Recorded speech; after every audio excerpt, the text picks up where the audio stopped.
திருச்சிற்றம்பலம் தில்லையம்பலம் நம பார்வதி பதை ஹர மகாதேவா.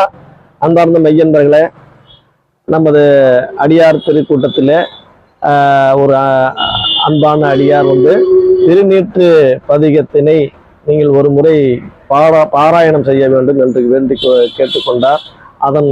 அவருடைய வேண்டுதலுக்கு இணங்க இப்பொழுது திருநீற்று பதிகத்தினை நாம் சிந்திக்க இருக்கின்றோம்.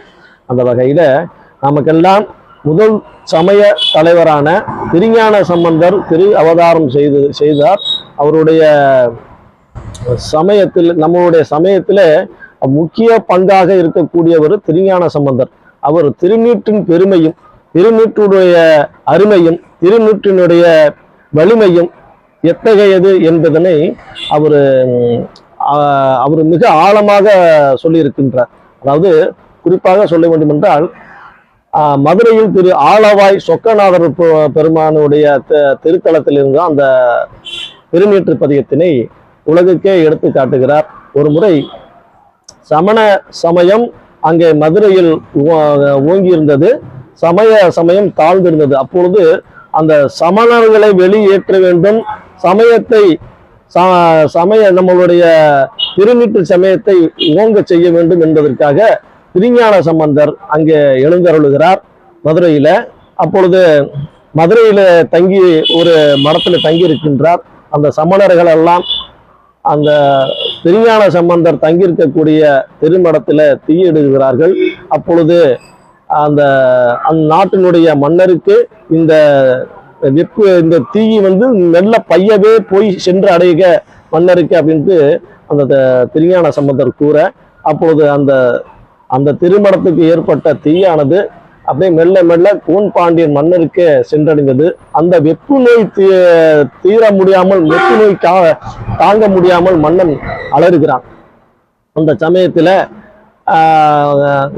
தன்னுடைய மந்திரியான குலச்சிறையரை அழைத்து, அந்த மாதேவி, அந்த மகாராணி நம்ம திருஞான சம்பந்தரை அழைத்து வந்தால் அந்த வெப்பு நோய் தீரும் என்று அவரை அழைத்து வந்து அந்த அனல்வாதம் புனல்வாதம் எல்லாம் சமணர்களிடம் செய்து, அதன் பிறகு கூன் பாண்டியருக்கு அந்த வெப்பு நோய் தீர்வதற்காக திருநீர் அணிவித்து அந்த திருநீற்று பதிகத்தை பாடுகின்றார். அந்த திருநீர் எத்தகைய வலிமை உடையது, எத்தகைய பெருமை உடையது, எத்தகைய தொன்மையானது என்பதனை பற்றி மிக ஆழமாக அந்த பதிகத்திலே சொல்லியிருக்கின்றார். அப்போ அந்த மந்திரமாவது நீரு, வானவர் மேலது நீரு என்று முதல் வரியை தொடங்குகிறார். இந்த திருநீர் சாதாரண திருநீர் அல்ல, இந்த திருநீரே மந்திரம். வேறு மந்திரமே தேவையில்லை. இப்ப வெறும் திருநீர், இப்ப எனக்கு மந்திரமே தேவை, எனக்கு மந்திரம் தெரியாதுங்க, கோயில்ல மந்திரம் சொல்றாங்க, தேவாரம் திருவாசகம் படிக்கிறாங்க, எங்களுக்கு எதுவுமே தெரியாதுங்க அப்படின்னு நினைக்கிறவங்க உண்டு. ஏன்னா நிறைய பேர் இப்போ கோயிலுக்கு போவாங்க, அந்த பாராயணம் படிக்கலாம் பார்ப்பாங்க, அவங்கெல்லாம் மந்திரமா சொல்றாங்களே, எங்களுக்கு எந்த மந்திரமும் தெரியாதுங்க அப்படின்னு யாராவது நினைப்பது உண்டு. ஏன்னா அந்த மாதிரி நேரத்துல எல்லாம் சில நினைப்புகள் நமக்கு வரலாம்.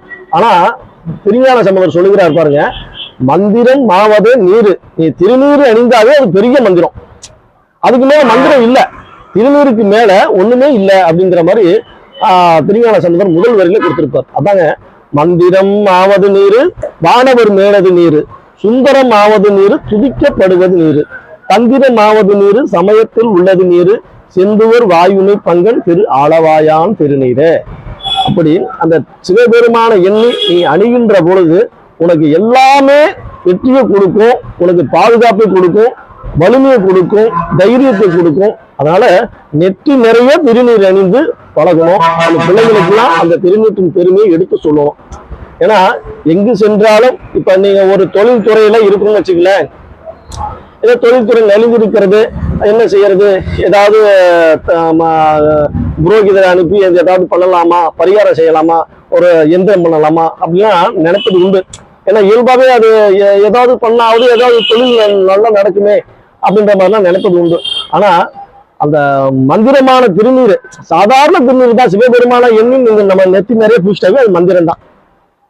நமச்சிவாய என்ற நாமத்தை சொன்னாவே மந்திரம் தான். அந்த நமசிவாய நாமத்தை சொல்லி திருநீர் அணிஞ்சு நீங்க ஒரு தொழில் தொடங்கினாவே அந்த காரியம் வெற்றியை கொடுக்கும். அப்பேற்பட்ட அந்த திருநீருக்கு வல்லமை உண்டு, வலிமை உண்டு. ரொம்ப எளிமையான ஒரு திருநீரை கொண்டு நாம் பெரிய வலிமையாகவே ஆகலாம் என்பதற்காக இந்த திருநீற்று பதிகத்தினை அன்றே நமக்கு திருஞான சம்பந்தர் சொல்லியிருக்கிறார். இது போல திருமூலர் கூட சொல்லியிருக்கார், கங்காளன் பூசும் கவச திருநீற்றை மங்காமல் பூசி மகிழ்வாரை யாமாகில் தங்கா வினைகளும் சாரும் சிவகதி என்று சொல்லியிருக்கிறார். அப்போ யாரெல்லாம் திருநீர் அணிந்து சிவபெருமானை வழிபாடு செய்கிறார்களோ அவர்களுக்கெல்லாம் மங்காமல் சிவகதி அடையும் என்பது திருமூலர் வாக்கு. இப்போ மந்திரமாவது நீர் என்ற பதியத்தினை நம்ம பாராயணம் செய்ய இருக்கின்றோம். சும்மா முதல் பாடல் முதல் 2 பாடலும் கடைசி வரப்போம். ஏன்னா ரொம்ப நமக்கு வீடியோ ரொம்ப தூரம் போவோம், டவுன்லோட் ஆகிட்டு சுத்திக்கிட்டே இருக்கோம், யாரும் முழுசா பார்க்க முடியாது. அப்படின்னா இது பெரிய பாட்டு தான். ஒரு 11 பதிகம் வரும். ஒரு பதிகத்துல 11 பாட்டு. திருஞான சம்பந்தருடைய தேவாரம் சொல்வதை விட திருஞான சம்பந்தர் அருளியது திருக்கடைக்காப்பு, அப்பர் பாடியது தேவாரம், மாணிக்க வாசகர் பாடியது திருவாசகம், சுந்தரமூர்த்தி நாயனார் பாடி அருளியது திருப்பாட்டு. அப்போ ஒவ்வொருத்தரும் ஒவ்வொரு மாதிரி ஒவ்வொரு முறையிலும் அந்த சிவபெருமான 4 வகையாக அவர்கள் பிரித்து பாராயணம் செய்திருக்கிறார்கள். அது நிறைய படிக்கலாம். படிக்க நமக்கு நிறைய செல்வம் சேரும். திருச்சிற்றம்பலம். இப்ப பதிகத்துக்கு போலாம். மந்திரமாவது நீரு வானவர் மேலது நீரு, சுந்தரமாவது நீரு துதிக்கப்படுவது நீரு, தந்திரமாவது நீரு சமயத்தில் உள்ளது நீரு, செந்துவர் வாய் உண்மை பங்கல் திரு ஆளவாயான் திருநீரே. வேதத்தில் உள்ளது நீரு வெந்துயர் தீர்ப்பது நீரு, போதம் தருவது நீரு புண்மை தவிர்ப்பது நீரு, ஓத தகுவது நீரு உண்மையில் உள்ளது நீரு, சீதே புனல் வயல் சூழ்ந்த திரு ஆளவாயான் திருநீரே. முக்தி வருவது நீரு முனிவர் அணிவது நீரு, சத்தியம் ஆவது நீரு தத்தோர் புகழ்வது நீரு, பத்தி தருவது நீரு பறவையினியது நீரு, சித்தி தருவது நீரு திரு ஆளவாயான் திருநீரே. காண இனியது நீரு கவினி தருவது நீரு, பேணி அணிபவருக்கெல்லாம் பெருமை கொடுப்பது நீரு, மானம் தருவது நீரு மதிய தருவது நீரு, சேனம் தருவது நீரு திரு ஆளவாயான் திருநீரே. பூச இனியது நீரு புண்ணியம் ஆவது நீரு, பேச இனியது நீரு பெருந்தவத்தோர்களுக்கு எல்லாம் ஆசை கெடுப்பது நீரு, அந்தமதாவது நீரு தேசம் புகழ்வது நீரு திரு ஆளவாயான் திருநீரே. அறுத்தமதாவது நீரு அவலம் அறுப்பது நீரு, வருத்தம் தணிப்பது நீரு, வானம் அளிப்பது நீரு, பொருத்தம் அதாவது நீரு புண்ணியர் பூசும் வெந்நீரு, திருத்தகு மாளிகை சூழ்ந்த திரு ஆளவாயான் திருநீரே. எயிலது அட்டது நீரு இருமைக்கு உள்ளது நீரு, பயிலப்படுவது நீரு பாக்கியமாவது நீரு, துயிலை தடுப்பது நீரு சுத்தம் அதாவது நீரு, அயிலை பொடிதரு சூளத்து எம் ஆளவாயான் திருநீரே.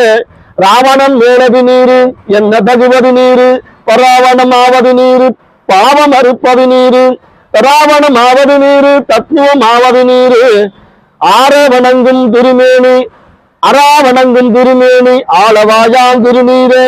மானோடு அயன் அறியாத வண்ணமும் உள்ளது நீரு, மேலுரை தேவர்கள் தங்கள் மெய்யது வெண்பொடி நீரு, ஏல உடம் இடர் தீர்க்கும் இன்பம் பெறுவது நீரு, ஆழமது உண்டமிடத்து எம் ஆளவாயான் திருநீரே. குண்டிகை கைகளோடு சாக்கியர் கூட்டமும் கூட கண் திகைப்பது நீரு கருத இனியது நீரு, எங் திசைப்பட்ட பொருளார் ஏத்தும் தகையது நீரு, அந்த தவறு பணிந்து ஏத்தும் எம் ஆளவாயான் திருநீரே. ஆற்றல் அடல் விடையேறோ ஆளவாயான் திருநீற்றை, போற்றி புகழினிலாவோ பூங்குரஞான சம்பந்தம், தேற்றி தென்னன் உடல் உற்ற தீப்பினியாயினும் தீர, சாத்திய பாடல்கள் 10 வல்லவர் நல்லவர் தாமே. சாத்திய பாடல்கள் 10 வல்லவர் நல்லவர் தாமே. திருச்சிற்றம்பலம் தில்லையம்பலம் நம பார்வதி பதவி ஹர ஹர மகாதேவ.